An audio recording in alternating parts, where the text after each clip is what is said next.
प्रेम से बोलिए गणेश भगवान की जय। हे प्रिय भक्तों, आज बुधवार के दिन आप सभी श्रवण करेंगे गणेश भगवान की कथाएं। तो आप सभी से विनम्र अनुरोध है कि इन कथाओं को पूरी भक्ति भाव और प्रसन्न मन चित्त से पूरा अवश्य सुने और कमेंट बॉक्स में गणेश भगवान की जय लिखना बिल्कुल भी मत भूलिएगा। आइए सुनते हैं गणेश भगवान की कथा। सतयुग में 100 यज्ञ करने वाले एक पृथु नाम के राजा हुए। उनके राज्य में दयादेव नाम का एक ब्राह्मण रहते थे। वेदों में निषद उनके 4 पुत्र थे।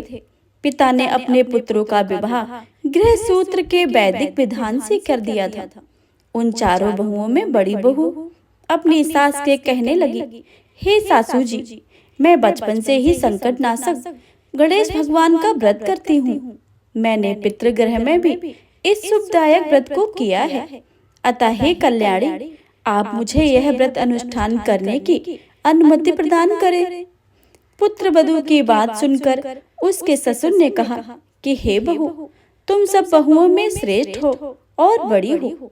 तुम्हें किसी प्रकार का कष्ट नहीं है और ना ही तुम भिक्षुणी हो। ऐसी स्थिति में तुम किस लिए व्रत करना चाहती हो? हे सौभाग्यवती, अभी तुम्हारा समय उपभोग करने का है। ये गणेश जी कौन है? फिर तुम्हें यह क्या करना है? कुछ समय के पश्चात बड़ी बहू गर्भवती हो गई। 10 माह के बाद उसने सुंदर बालक का प्रसव किया। उसकी सास बराबर बहू को व्रत करने का निषेध करने लगी और व्रत छोड़ने के लिए बहू को बाध्य करने लगी। व्रत भंग होने के फलस्वरूप गणेश जी कुछ दिनों में कुपित हो गए और उसके पुत्र के विवाह काल में वर वधू के सुमंगल के समय उसके पुत्र का अपहरण कर लिया। इन अनहोनी घटना में मंडप में खलबली मच गई। सब लोग व्याकुल होकर कहने लगे, लड़का कहाँ गया? लड़का कहाँ गया? किसने अपहरण कर लिया है? बारातियों द्वारा ऐसा समाचार पाकर उसकी माता अपने ससुर दयादेव से रो रो कर कहने लगी, हे ससुर जी, आपने मेरे गणेश चतुर्थी का व्रत छुड़वा दिया है, जिसके परिणाम स्वरूप मेरा पुत्र विलुप्त हो गया है। अपने पुत्र वधू के मुख से ऐसी बात सुनकर ब्राह्मण दयादेव बहुत दुखी हुए। साथ ही पुत्र वधू भी दुखित हुई। पति के लिए दुखित पुत्र वधू प्रति मास संकटनाशक गणेश जी का व्रत करने लगी। एक समय की बात है कि एक वेदज्ञ और दुर्लभ ब्राह्मण भिक्षाटन के लिए इस मधुर भाषिणी के घर आए।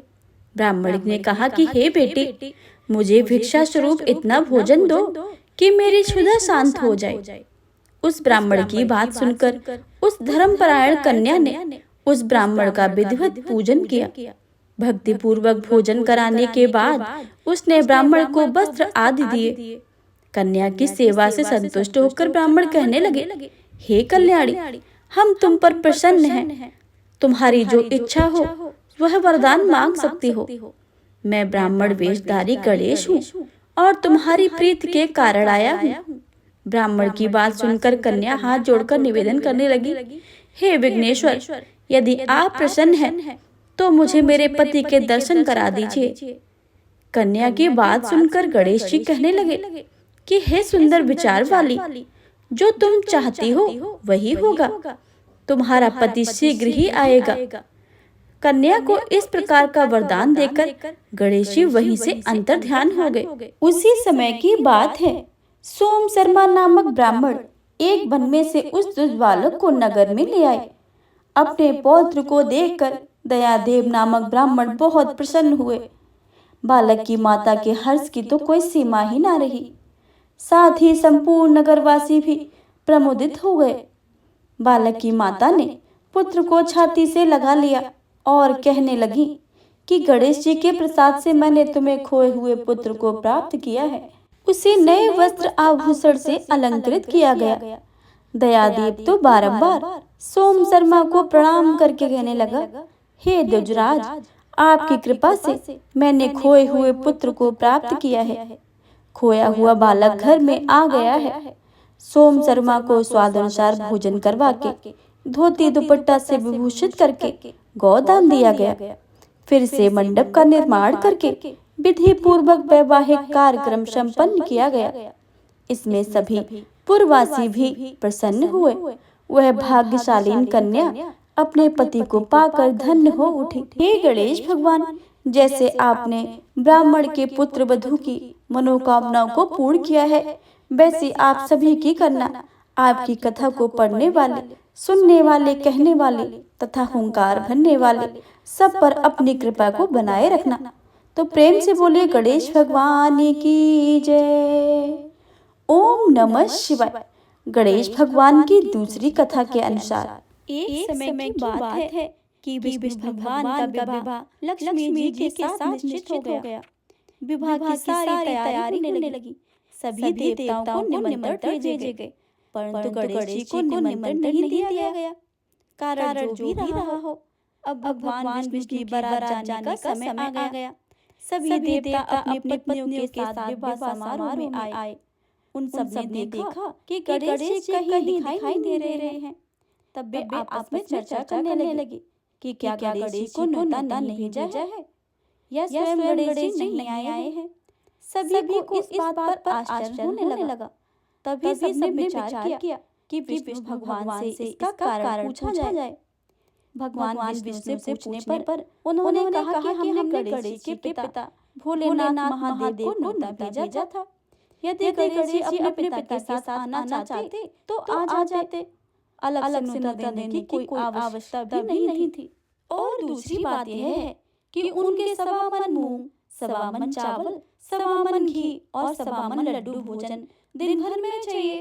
यदि गणेश जी नहीं आएंगे तो कोई बात नहीं है। दूसरे के घर जाकर इतना सारा खाना पीना अच्छा भी नहीं लगता है। इतनी वार्ता कर ही रहे थे कि किसी ने सुझाव दिया कि गणेश जी भी आ जाएं तो उनको द्वारपाल बनाकर बैठा देंगे कि आप घर की याद रखना। आप तो चूहे पर बैठकर धीरे धीरे चलोगे तो बारात बहुत पीछे ही रह जाओगे। यह सुझाव भी सबको पसंद आ गया। तो विष्णु भगवान ने भी अपनी सहमति दे दी। होना क्या था कि इतने में गणेश जी वहां पहुंच गए और उन्हें समझा बुझाकर घर की रखवाली करने बैठा दिया। बारात चल दी। तब नारद जी ने देखा कि गणेश जी तो दरवाजे पर ही बैठे हुए हैं। तो वे गणेश जी के पास गए और उनके रुकने का कारण पूछा। गणेश जी ने कहने लगे कि विष्णु भगवान ने मेरा बहुत अपमान किया है। नारद जी ने कहा कि आप अपनी मूषक सेना को आगे भेज दें तो वह रास्ता खोद देंगे जिससे उनके वाहन धरती में धंस जाएंगे। तब आपको सम्मानपूर्वक बुलाना ही पड़ेगा। अब तो गणेश जी ने अपनी मूषक सेना जल्दी से आगे भेज दी और सेना ने जमीन पोली कर दी। जब बारात वहां से निकली तो रथों के पहिए धरती में ही धंस गए। लाख कोशिश करें परंतु पहिए नहीं निकल रहे थे। सभी ने अपने उपाय किए परंतु पहिए तो निकले ही नहीं, बल्कि जगह से टूट ही गए। किसी के समझ में नहीं आ रहा था कि अब क्या किया जाए। तब तो नारद जी ने कहा आप लोगों ने गणेश जी का अपमान करके अच्छा नहीं किया है। यदि उन्हें मना लाया जाए तो आपका कार्य सिद्ध हो सकता है और यह संकट भी टल सकता है। भगवान शंकर ने अपने दूत नंदी को भेजा और वे गणेश जी को लेकर आए। गणेश जी का आदर सम्मान के साथ पूजन किया। तब कहीं रथ के पहिए निकले। अब रथ के पहिए निकल तो गए परंतु वे टूट गए थे। तो उन्हें सुधारे कौन? पास के खेत में खाती काम कर रहा था, उसे बुलाया गया। खाती अपना कार्य करने से पहले श्री गणेशाय नमः कहकर गणेश जी की वंदना मन करने लगा। देखते ही खाती ने सभी पहियों को ठीक कर दिया। तब खाती कहने लगा कि हे देवताओं, आपने सर्वप्रथम गणेश जी को नहीं मनाया होगा और न ही उनका पूजन किया होगा, इसलिए तो आपके साथ यह संकट आया है। हम तो मूर्ख अज्ञानी हैं, फिर भी पहले गणेश जी की पूजा करते हैं, उनका ध्यान करते हैं। आप लोग तो देवतागण हैं, फिर भी आप गणेश जी को कैसे भूल गए? आप लोग भगवान श्री गणेश जी की जय जयकार बोल जाएं तो आपके सभी काम बन जाएंगे और कोई भी संकट नहीं आएगा। ऐसा कहते हुए बारात वहां से चल दी और भगवान विष्णु लक्ष्मी माता का साथ विवाह करके संपन्न करके सभी कुशल पूर्वक लौट आए। हे गणेश जी महाराज, आपने विष्णु को जैसे कार्य ऐसे कार्य सबके सिद्ध कर जो। बोलिए गजानन भगवान की जय। प्रेम से बोलिए गौरी पुत्र गणेश भगवान की जय। बुधवार व्रत कथा। कथा के अनुसार एक समय की बात है, एक व्यक्ति का विवाह हुए कई वर्ष बीत गए थे। विवाह के बाद उसकी पत्नी एक बार अपने मायके गई हुई थी। पत्नी के मायके में रहने के कई दिनों के बाद उसके पति पत्नी को विदा करवाने के लिए ससुराल पहुंचा। ससुराल में कुछ दिन तक रहने के बाद जब वह पत्नी को मायके से विदा करने की बात अपने सास ससुर से कही, बुधवार का दिन होने के कारण उसके सास ससुर ने कहा कि इस दिन बेटी ससुराल नहीं जा सकती है, इस कारण विदाई नहीं हो सकती है।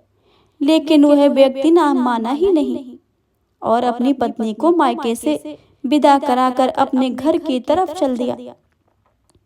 रास्ते में जाते वक्त पत्नी को बहुत तेज से प्यास लगी। तब पति पानी की तलाश में इधर उधर भटकने लगा। काफी देर के बाद जब वह पानी लेकर वापस लौटा तो उसने देखा कि पत्नी के पास उसी की वेशभूषा में कोई अन्य व्यक्ति पत्नी के संग बैठकर बातें करता हुआ दिखाई दिया। दोनों व्यक्ति आपस में लड़ने लगे।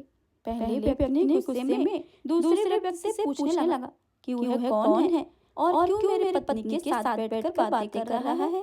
फिर आपस में लड़ने लगे। दूसरे व्यक्ति ने कहा कि यह तो मेरी पत्नी है। दोनों के बीच में भयानक लड़ाई होने लगी। तब वहां पर कुछ सिपाही आ गए और स्त्री से उसके असली पति के बारे में पूछने लगे। दोनों व्यक्ति को देखकर स्त्री हैरान हो गई कि वह कौन मेरा पति है। वह दुविधा में पड़ गई क्योंकि दोनों एक जैसे ही लग रहे थे।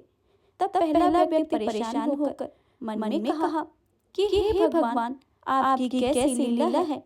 तभी आकाशवाणी हुई कि बुधवार के दिन पत्नी को विदा करवाकर नहीं लाना चाहिए।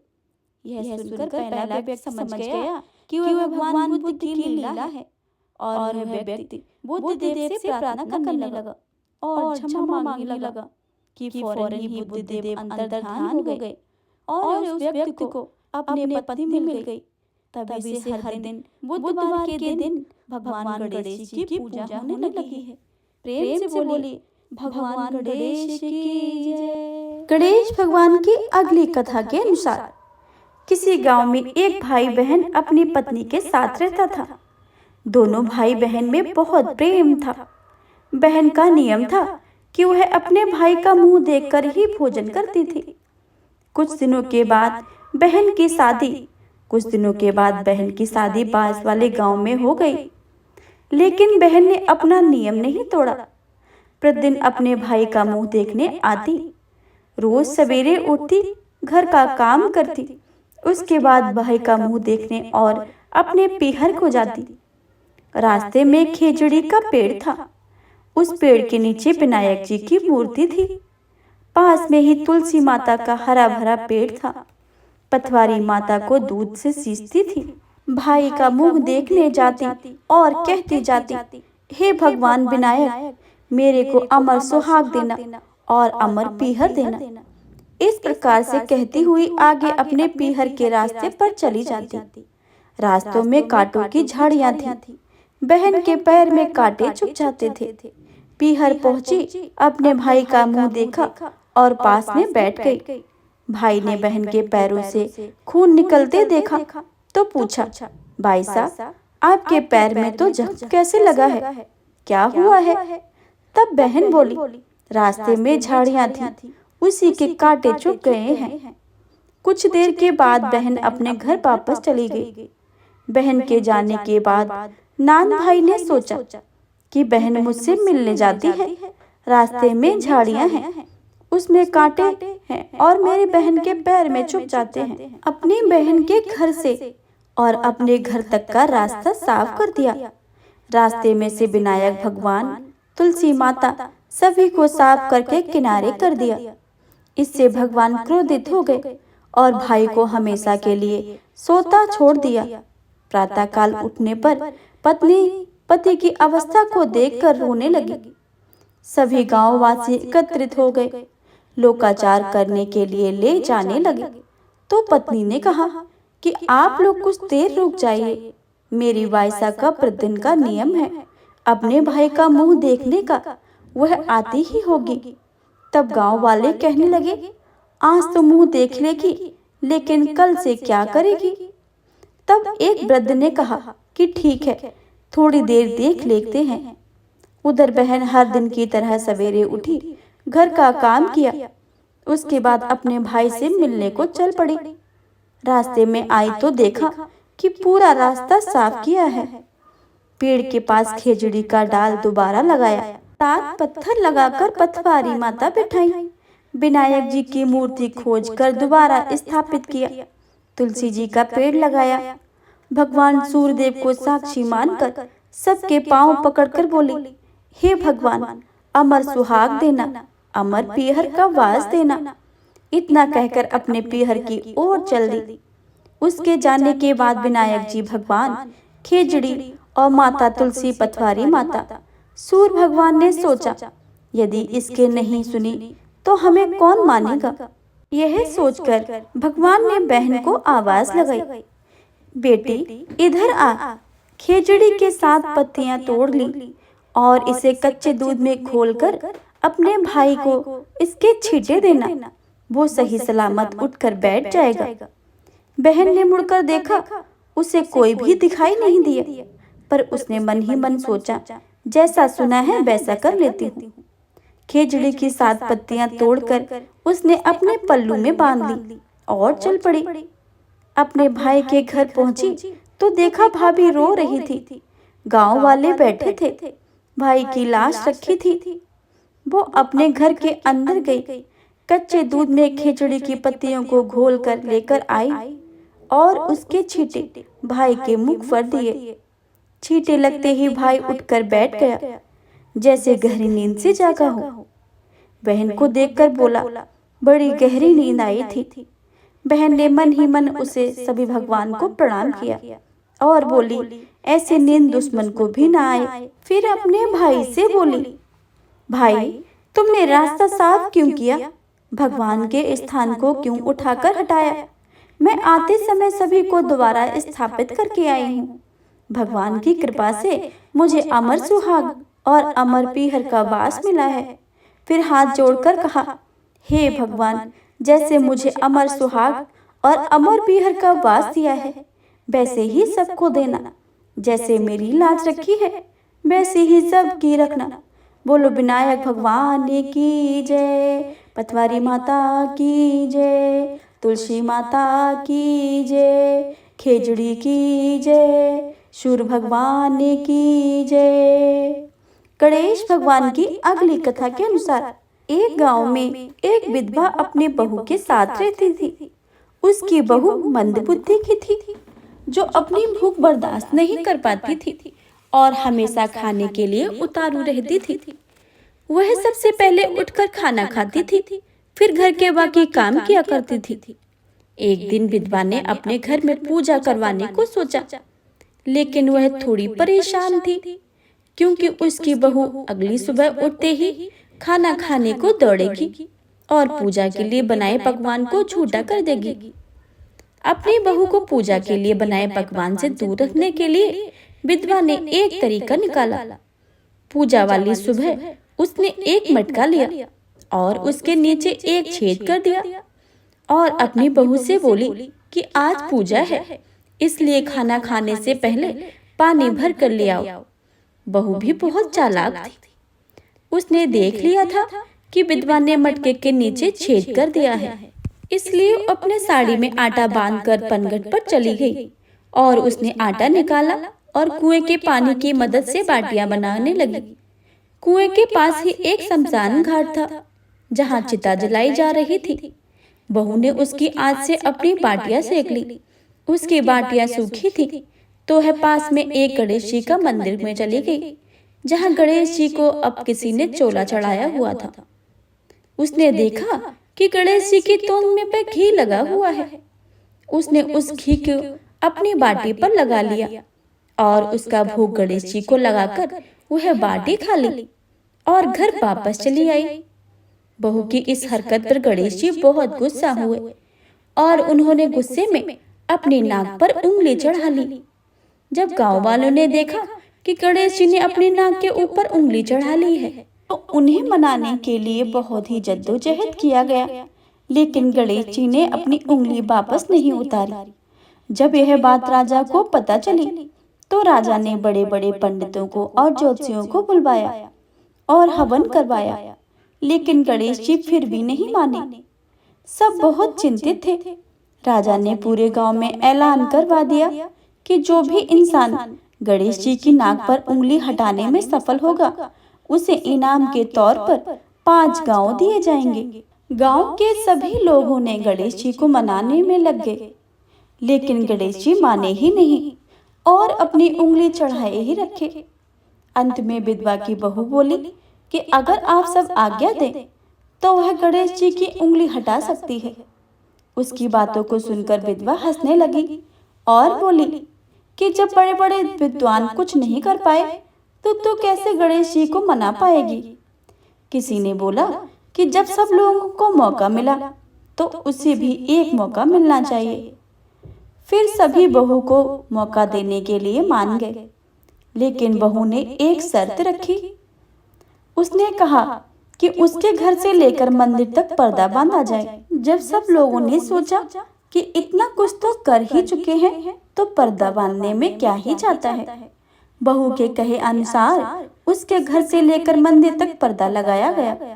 बहू ने अपना दिमाग लगाया और अपने पेटीकोट में एक मोगरी छिपाकर मंदिर चली गई। मंदिर जाकर उसने गणेश जी से बोला कि मैंने आपकी तोंद से जरा सा घी क्या ले लिया, आपने अपनी नाक पर उंगली चढ़ा ली। अब नाक से उंगली हटा रहे हो या दूं एक मोगरी? अभी के अभी टुकड़े टुकड़े हो जाएंगे। बहू की यह चेतावनी सुनकर गणेश जी थोड़ा डर गए और उन्होंने सोचा कि यह तो पूरी ही पागल है, कहीं सच में इसने मोगरी मार दी। तो गणेश जी ने बिना सोचे समझे अपनी नाक से उंगली हटा ली, जिसे देखकर गांव वाले खुशी हो गए और बहू के जय जयकार करने लगे। राजा के ऐलान के मुताबिक बहू को 5 गांव इनाम में दिए गए। इस कथा को सुनकर गणेश भगवान से लोग यह मांगते हैं कि जैसे आपने बहू की सब बात मानी है, वैसे ही सबकी माने और सबकी मनोकामनाएं पूरी कर दें। तो प्रेम से बोले गणेश भगवान की।